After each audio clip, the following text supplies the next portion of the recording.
And you got to have a real good flashlight and get it down there on that little pinpoint beam. If you're going to pass the test, this is something that you actually have to do. And you look right down in yonder, and when that comes right around there, and that little roller would hit that little lever and come around through yonder, and if you look right down in through yonder between them two bolts right there with your flashlight beam, you can see when that point's open. And I can see readily now that those are too close. And what I did is I went on ahead yonder and bent that 20 thousandths. The feeler gauge, I done already bent it up there so I can get it in there. Now what I'll have to do, to see them points and all are true to themselves, so I don't want to make any adjustments on the points in yonder. So what it is, I know that I've got enough play here that I can make that, it's no more than, I'm going to say, I'll probably move it 5 thousandths. So, that's not very much. So let's just get her done.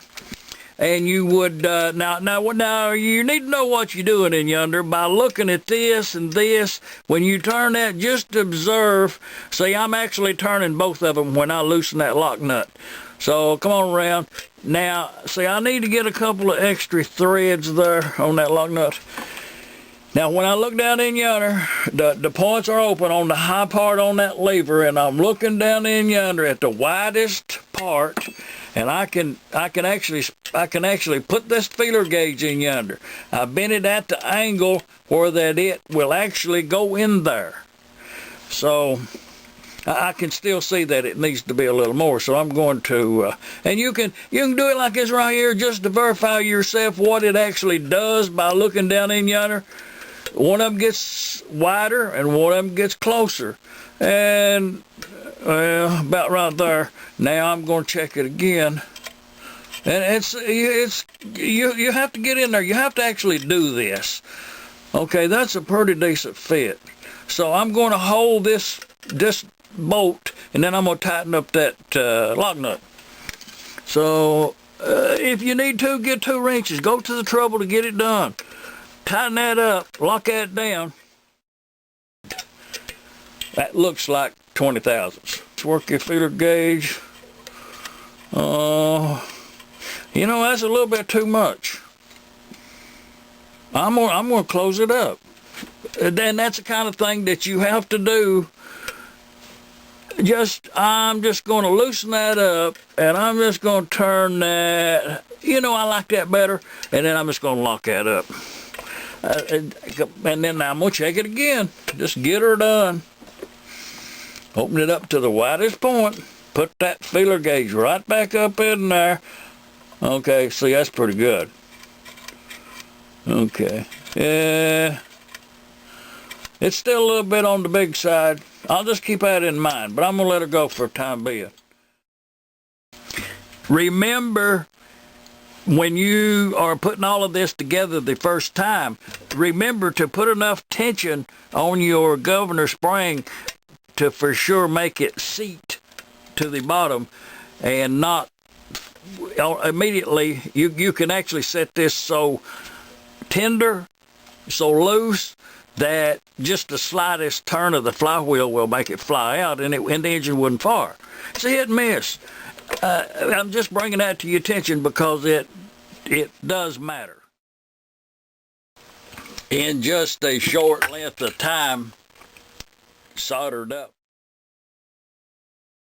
4 of those spark plug wire assemblies, 2 small old style and 2 large late model. 3 words about a condenser, capacitor, call it what you want to. Oh, that one costed $1.91. I believe they overcharged me for that. That's too much. That shouldn't have been more than $1. But anyways, it's a condenser, 630 volts DC. I like them. Works pretty good if they don't overcharge you for them. But anyway, this is what it looks like, just a little condenser. And you get these little eyelets right yonder, and put up on them wires right there like that. You should solder them. One leg of this condenser should be insulated. One leg of it, at least. One leg should be insulated on the condenser. And you just put that in anywhere that it's a safe place. And these are not polarity Pacific. You can put them either way. It don't matter. Just put them up in there. Some condensers are polarity Pacific.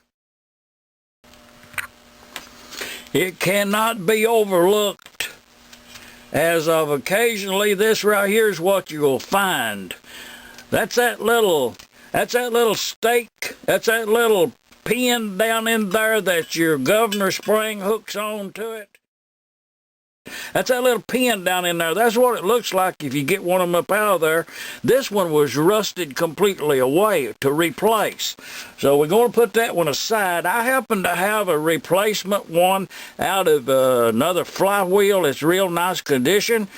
I have already took the time to run a tap through that thread there. And I've got one right yonder. It's equally as good as this one. And I put a little bit of that Permatex pipe dope on the threads there. It actually acts as a lubricant, and there's a possibility it will lock those two together, even though we're going to stake it on the other side. So we get that up out of yonder. Now that looks real good down in there. That's the way you want yours to look. But what we got to do is to stake this end. To do that, you use a piece of metal that is higher than the flywheel is thick.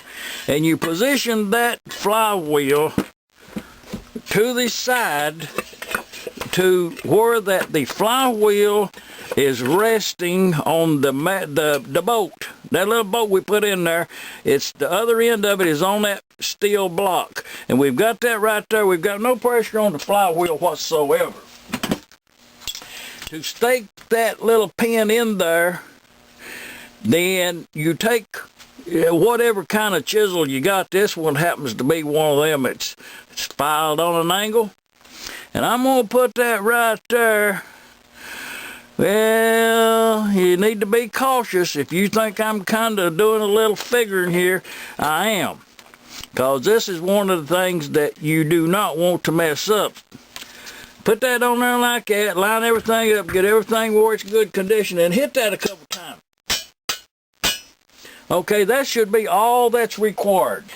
If you look at that down in there, you can see a real nice two little ears sticking out on there. That's pretty much equivalent to a factory one, I would think. Looking at it back on this side, I've got a good seat in yonder.